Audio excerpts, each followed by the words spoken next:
Myles Garrett, of course, suspended for the rest of the season. Suspended indefinitely, actually. Were you shocked by that he lost his appeal? Not really. Okay.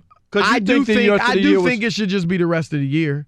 And I get it. You want to meet with him and, see that he's in the right place mentally. But I think the rest of the year is sufficient. And I hope that's what it ends up being. But anyway, he had his appeals today. The suspension was upheld. But the big news coming out of it is that he accused Mason Rudolph, the Steelers quarterback who he got into it with and hit with the helmet, of using a racial slur while they were tussling on the ground. Just those two, before Marquise Pouncey and others got involved. And he says that's kind of what triggered him to do what he did. Now, I'm sure we're both on the same page with this. Even if Rudolph did call him the N-word, I'm sure if it was said, that's what it was. It doesn't justify you hitting him with a helmet because you could have killed the dude. However, it would change some things, and mainly in that it would likely lead to a suspension for Rudolph, if indeed he said it. However, the NFL's come out and said they have found no evidence that Rudolph uttered such a thing. Mason Rudolph and his representatives have also come out and strongly denied it. So basically, Rob, what we have is a he said type of thing. And I'm not going to accuse Mason Rudolph of saying that. And I'm also not going to accuse Myles Garrett of making it up. Both instances would be very bad. If Rudolph indeed said that quickly, like he tackled you late, you on the ground tussling, and you got black teammates around you, not right there, but on the field with you, and you went there, then that just says a lot about you because you probably use the word all the time. If you went there that quickly. And on the other hand, if Garrett is lying, then that's just way out of line. And he just put a statement. Yeah, we got a new statement. We got I was some waiting breaking for news. Chris to finish. Go ahead, Rob G. You want to read it? Yeah, he just tweeted this out as you were talking, Chris. He says, quote, "I was assured that the hearing was a space that afforded the opportunity to speak openly and honestly about the incident that led to my suspension. This was not meant for public dissemination, nor was it a convenient attempt to justify my actions or restore my image in the eyes of those I disappointed. I know what I heard. Whether my opponent's comment was born out of frustration or ignorance, I cannot say, but his actions do not excuse my lack of restraint in the moment, and I truly regret the impact this has had on the league, the Browns, and our devoted fans." Wow, so he doubles down. I mean, look, both sides strongly sticking to their argument, and if he's lying about this, it's sad because this just diminishes real acts of racism that we encounter as African Americans or any minority group. But, I'm not going to say he's definitely lying about it. Nobody knows if he's lying or not other than the two men who were involved. I mean, let's first. Right. That's my first statement. So the truth may never come out. But my problem is, Chris, plain and simple. It just doesn't feel good or feel right. And just that it's the first time it's coming out. If this really was it, not at any point, if he could have brought to me a teammate that he confided in, somebody right at that point of the situation, I would feel better that there's something there rather than conveniently when you're at an appeal trying to save your butt from a couple of games so that you can save some money. And then again, for him to even say, well, this wasn't for public consumption, if it's true, it doesn't matter if it got out. If it's just true, Chris, it doesn't matter. Seriously. Stuff is said in the courtroom all the time, and I know this is in court, but it's appeals, right? So that shouldn't even, the fact that he even has to say that, well, are we supposed to talk open and honestly? No, if it's true, it's true. So do you not believe him? I can't. Because I would believe if that made me so irate and they asked me after the game, why did you snap? What happened? I just can't believe I wouldn't have said, I've never done anything like this. This guy said X, Y, and Z, and I snapped. And you know what, Chris? To share but behind the curtains of our show, I don't snap. There's a time that I snapped on this show, and me and you were doing a show. Right. And you triggered me, and you know it. But it was right there. And I would want it to be, in his case, had he just come out or said something to somebody at that point in time, to do it in an appeals thing later on. And I hope it's true. I'm going to tell you this. I hope it's true. Because if it's not true, to do that to Mason Rudolph and put that in the atmosphere when it's not, to me, is just as bad as it gets. You just said it, Chris. He's on a football team with 75% of his teammates being black. And if he didn't, you paint somebody in a light like that, and if it ain't true, it's a bad thing. If it is, I hope it's true. Because then I won't be as bad about it. If it's true, then you dealing what type of person you dealing with? Well, but Rudolph. I'm just saying, because I would hate to have somebody paint me a certain way, and it ain't true. You can't take it back once it's out there. People are going to look at him a certain way, if it no matter what, Chris. No matter what. Your point is valid. It makes a lot of sense. There's no question about it. However, your personality may be different from his. And he may have been thinking, and again, that's a good point. Why not come out right at that moment and say, look, it doesn't justify what I did, but dude called me the N-word. Right, and I snapped. Now that's one way of handling. Another way, however, is that by the time Myles Garrett spoke, he had already been told by the team, people working for the team and everybody, how big and serious this thing was. You know now, like right after it happens, he probably isn't even absorbing how big of a deal this is. By the time he spoke, he's been told about how long you might be suspended. This thing is serious. They're killing you all over the place. Everybody's killing you left and right. So he may have felt like, let me not come out and say something. What I did was wrong. Let me just own it and not come out with something that looks like an excuse. And he did say he said something, and something to the Rob G. What was it that he said? Something to the effect of, he said something was said. So he said that immediately after the game. But it's possible he was just like, I don't want to say anything that makes it look like I'm excusing what I did, but I'll get to it later.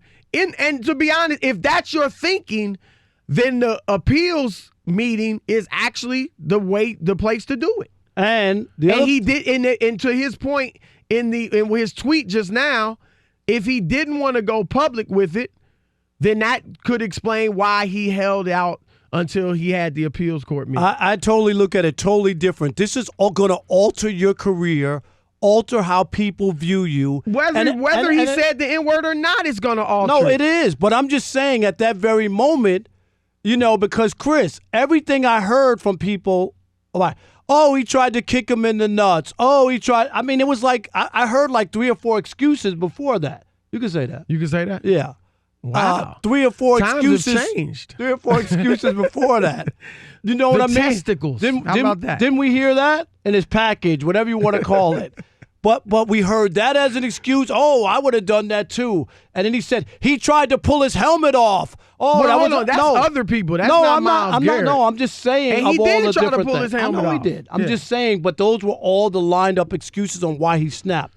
Nobody used that. And my other thing is, at least, to protect yourself, if that was the case, if you were my best friend on the team and you came to me in a quiet moment, I would have said, Chris, I snapped. He said X, Y, and Z to me. I'll take it further. That would have helped you. If I go that would have helped you. I'll take it further. It doesn't have to be a quiet moment. Keeping it real. You and me are boys. I would have told you. If something happened like that, yeah, I'm gonna be like, yo, dude called me the N-word. But that's what I'm saying. Like if it is you're very right in saying he would have told somebody. And maybe he did, for all we know. We don't know. But that's the guy you got to bring to the appeal. Somebody. You got to bring that guy to the appeal. Yeah, but that doesn't prove anything. No, it doesn't. It just shows at the moment of the situation. That's always the case. You don't need to bring them to the appeal because they don't offer any proof. No, but it's not about proof. But it's just like in situations where oftentimes where women are involved in situations and they either have a text. Hear me out. Have a text to their girlfriend or just something that shows that text is proof. No, but I'm just saying different. But at that moment, that something had happened to them, that they were concerned about it on a grander scale. Do you know what I'm saying? Or they use things where they call they'll say, well, I called my best friend and I talked to her about it. I didn't know which way to go. I didn't know if I should go to the police. I didn't know if I should say nothing. Do you know what I'm just saying? But there's nothing here. Just feels convenient for me. If you bring in a teammate in the appeals hearing to say, yeah, he told me that he called him the N-word right before, it happened. That looks like you're trying to use that as an excuse. And I don't think he's trying to use it as an excuse. I think he's telling the whole situation what happened. Oh, I think it's more about trying to garner sympathy. I just feel like the timing is bad for me. I don't feel good about it. He could be 100% right. I hope he's right because I just hope that no one would make up such a thing and put a guy's reputation out there. That's what I'm saying. And to that point, I'm dead serious. He can't, he doubled down. He has no choice. Where does Mason? You can't come out now and be like, you know what? I'm mistaken. I didn't hear what I thought I heard or something. It's out there now. Both of them probably got to stick by their guns unless we get some. The NFL taped it, or they have taping all this stuff. But didn't we microphones all over the place. We just saw this.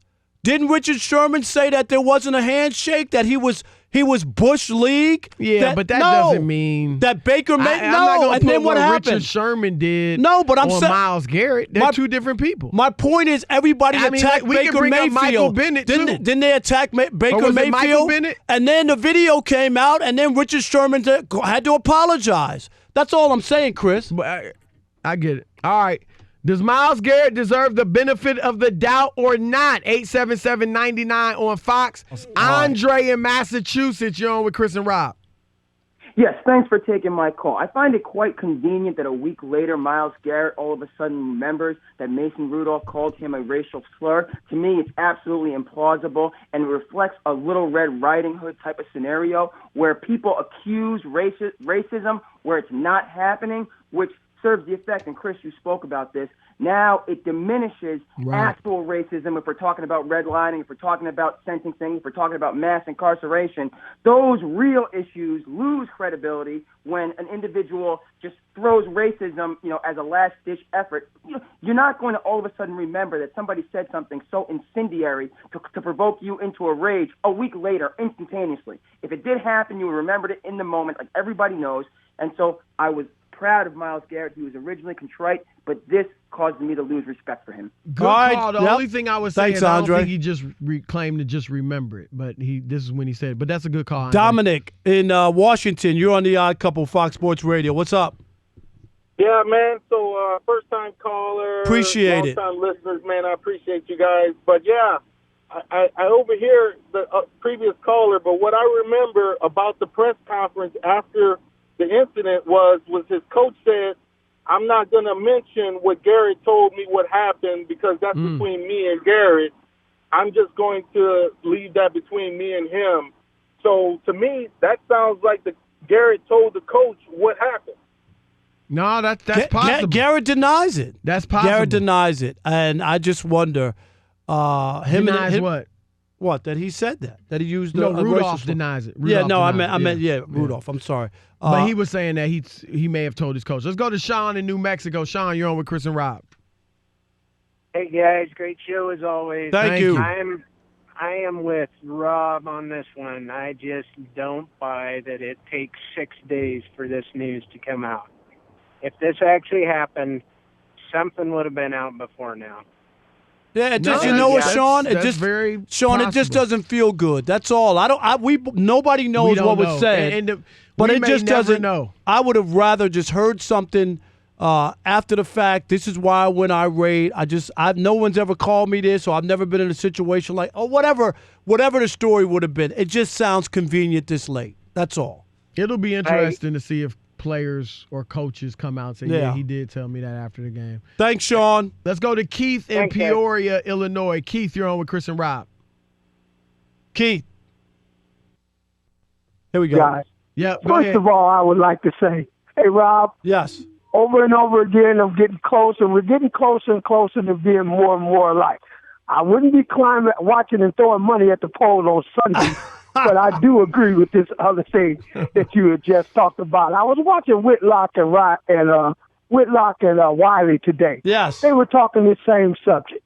And just as you said, don't wait a week later to come to me with this crap about, he called me the N-word and things of that nature. Now that you've made your mistake, you have done it, you have to live with it. You would have, I believe that if it would have happened that way, he would have let this all be known on that time and in that place. I couldn't have waited a week. If the man had called me the N-word, I think I would have been saying something about it the night it happened. I agree, Keith. It would have been for me. Can we squeeze Ryan in from Indiana or no? Okay, we got to get to it. We might get back to some calls. The football conversation will continue with 6-time Pro Bowl quarterback Donovan McNabb. What's going on, my brother? What's happening, man? It's good to have you on. How are you? Oh, man, I'm doing outstanding. I'm doing dadly duty. So that's great. That's the best. That's the best job of all. That's right. No doubt. Right. We want to. You've probably seen the news of the day that Myles Garrett accused Mason Rudolph of calling him the N-word. Look, of course, some racial slur. Right. None of us know, and we may never know what the truth is. Let me ask you this though: in all your years of playing football, how often did you hear some racist comment, if at all? Not black guys using the N-word like they do, but, something that you knew was racist. Did you ever encounter things like that? On the football field, no. Okay. Which is rare. And for it to come out like this with everything that's been going on at this particular point, he apologized to Mason Rudolph. He apologized to the Cleveland Browns organization, the Pittsburgh Steelers organization. He acknowledged that that's just not the type of person that he is. And to come out just because you're having a meeting and say Mason Rudolph made a racial slur to you, that's shocking to me with everything going forward. And I think also we got to look into a situation.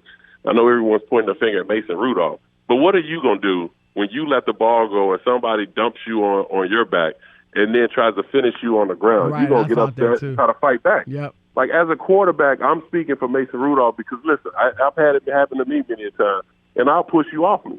Now, he tried to push Myles off of him. Obviously, he's stronger than him. He tried to pull him by his helmet. But then we have to go into the transition of the play. Now, did Myles have to really reach through two offensive linemen to grab his helmet and rip his face mask off? And not only that, you hold on to the helmet to do what? To either fling it like Kyle Right, Shirley. that's true. I didn't even think about that. Think about the transition of it. Drop it, right? It's Donovan, the whole thing, and even my point today is it just doesn't feel right because it's 6-7 days after the fact. That's the biggest problem. Like Chris said, we don't know what was said, but it just doesn't feel right because if that happened, I would have wanted to hear about that right away at the press conference. Right after the game. Right after, man. I flipped because this guy called me the N-word or whatever it was. Right. Then now you have people understanding, okay, maybe that kind of triggered something. Right. But for a guy that doesn't have a record of wrongdoing, for a guy who's not really known for having anger issues, for him to do that, okay, now what? Now we're trying to figure out, tell us a little bit more about Myles Garrett because that's just odd. You don't sit there and you know the man has his helmet off. So you hit him upside the top of the head with his helmet. And then what? So now you're defenseless after the offensive lineman come after you because you realize you did something wrong. That's why. He didn't fight back when Pouncey was hitting him and punching or DeCastro took him down. He never fought back because he realized he just made a mistake. Donovan, let's get to the football. You were obviously, a quarterback who could run. I wouldn't call you because you could throw. I wouldn't call you a running quarterback, but you ran a lot and were successful. I was a dual quarterback. Right. When you watch this today, Lamar Jackson, of course, being the ultimate example, but even other guys, Deshaun Watson and Kyler Murray. What are you thinking? Are you feeling like a precursor? You feeling like, man, I wish I was playing now? Or, what are you thinking when you watch this today? Well, I mean, I think for all of us, not just the class of 99, but in years afterwards, but you got to think about with Randall and Rodney Peete and James Harris and Doug. Like, they're the guys who kind of paved the way for us to give us the opportunity. Now, myself and Michael Vick and the list goes on, Aaron Brooks, the rest of us, we were the ones that kind of carried the torch to give these guys opportunities. Now, they watched us on the collegiate level and maybe pro level when they were younger. Some of them had our jerseys when we were playing, and it's opened the door for guys to have the opportunity, not just on the pro level, but think on the Division I level where we're not trying to change black quarterbacks to running backs and receivers now because every university wants one. They want that Lamar Jackson. They want that Charlie Ward. They want that guy who's going to change their university around to make it a BCS top 5 type of university. And then when he goes pro, now they can publicize him and say that was our guy.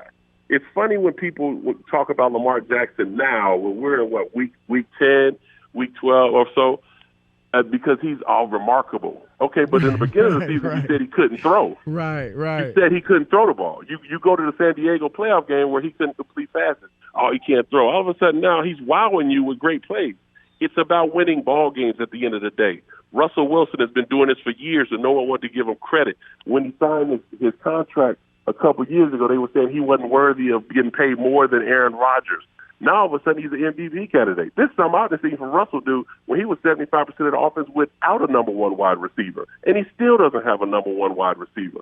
And so it's amazing when I watch black quarterbacks and what they've been able to do in this league. Teddy Bridgewater stepped in for Drew Brees, but everybody think nobody could do it, and went undefeated. But we don't want to talk about Teddy no more. We want to focus on Drew. And so that right there just excites me because now we get back into the conversation of the quarterback position. My feeling, Donovan, has been you can't last running as much as Lamar runs and all that. Look at Cam, he's still young, but he's taken a ton of hits. You obviously took a lot of hits. Talk to me about that. Is that legitimate that if you do run a lot as a quarterback, no matter how shifty and all that, it can catch up with you? Well, I mean, anything you do where it comes a lot of movement and contact, your body takes a hit. And so for Lamar Jackson, what I think they're going to do is they're going to try to develop him into a pass-first quarterback with the opportunity and the ability to run. As long as they don't try to switch it and Lamar comes out publicly like RG3 did when he was in Washington talking about, I'm a pocket passer, I want to be known as a pocket passer. No, you need to be known as a winning quarterback and learn how to play the game from the pocket. Be blessed with the ability to run and utilize your legs when need be. See, what I did was I tried to spend watching film on guys who played from the pocket movement, how to buy a little time for receivers to get open. If you play with guys who couldn't get off press or whatever it may be. That's how I learned the game when I knew I had the ability to run. And I think Cam was learning that as well, but he relied too much back on his legs. So when you look at guys nowadays, you look at Russell. Russell knew he could run. Russell could run in Wisconsin. He ran at NC State when he was there. But he knew how to play from the pocket because he studied that part of the game to make that more of who he was and who he was going to be known as. Speaking of another black quarterback, speaking of an old quarterback in Tom Brady, what are you seeing there? What's going on with Tom? He struggled the last 7 games, Donovan. 7 touchdowns, 5 interceptions, and it just hasn't. It hasn't looked pretty. Well, it hasn't looked pretty because the offensive line is in shambles. I mean, he's had some injuries up front. I mean, they're getting one of their top draft picks back, which would be good for him. Tom, when you get older, Tom wasn't known for running. Now, when Tom ran, sometimes it looked like a turtle crossing the street. But you know what? He knew when he had to get out of there to pick up as much yards as he could. But what you'll see from New England going further, you'll start to see them run the football a little bit more. You'll start to see the quick game. So now he's got to get the ball out faster, which now defensive line, you got to shoot off the ball. If you don't, then that ball's coming out. Julian Edelman will be big. Then they'll start to bring in Henry, one of their draft picks from Arizona State. He'll start to be big. and then you'll see a little bit more of Ben Watson. So I just think for the New England Patriots, yeah, we kind of get tired of seeing them win so much, but you got to give them a little credit. They only got one loss, and it's the way they play games is to try to win, not to blow you out, because they don't have the talent that they used to. Donovan, great stuff, man. We appreciate it. Hey, it's The Odd Couple. I'm Chris. He is Rob. And we want to encourage all of you to subscribe to our YouTube channel. That's right. You know, you can listen to us on the radio, and now you can watch us as well, and it's fun. No question about it. And remember, oh, yeah!